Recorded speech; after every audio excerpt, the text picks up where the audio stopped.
when we're looking at how we identify, first of all, we have to look at, am I at risk of attaching all of my worth and identity to one thing, like my job, my status, or something else?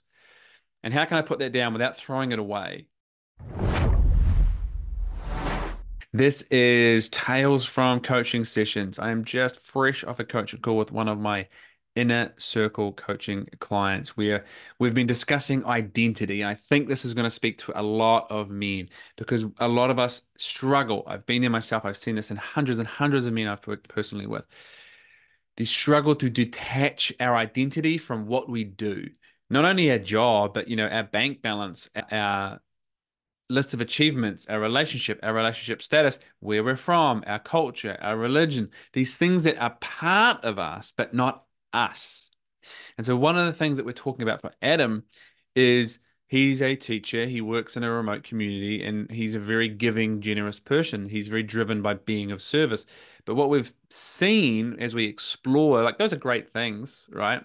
But when we explore a lot of it, so much of that historically has been driven for him by the desire to be recognized and kind of creating this almost savior complex that I get to do those and I elevate myself into this position. And so it's not serving him and it's not serving those people in the long run. He becomes very good at giving and helping, but to the analogy of, if you give a man a fish, he eats for a day. If you teach him to fish, well, he can eat for a lifetime. And that was what a lot of Adam's, to cut it short, service and generosity and helping was helping in that short term, but not necessarily empowering and supporting people in the longer term.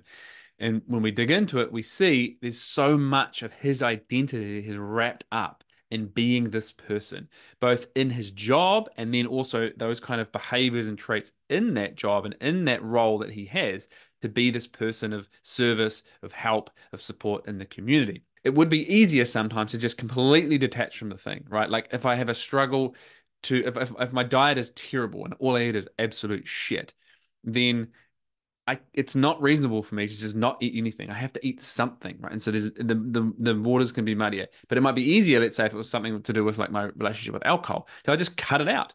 I cut it out completely. Then there's no mucking around there. There's no temptation. But when it's something like this, the food example, or like this with Adam, he can't just cut himself off with people and cut himself off with interactions with humans. He has to do that. It's part of his job. And so he enters in this area where the waters are a little bit muddied. It's harder to see because he has to be of service. He has to support. He absolutely wants to do those things. And one of the things that he's having to do in that process is separate the old intentions, which is kind of this like what we call in our work villain-led, fear-driven, insecurity-led, being the savior, the recognition he gets from that, and actually genuinely being of service without being of huge detriment to himself and his family. And so, one of the things when it comes to looking at how we are identifying, because so many men will identify with their job a lot of the time, as we said, where they grew up, their culture, all this kind of stuff. We don't throw the baby out with the bathwater, but we allow those things to be part of who we are.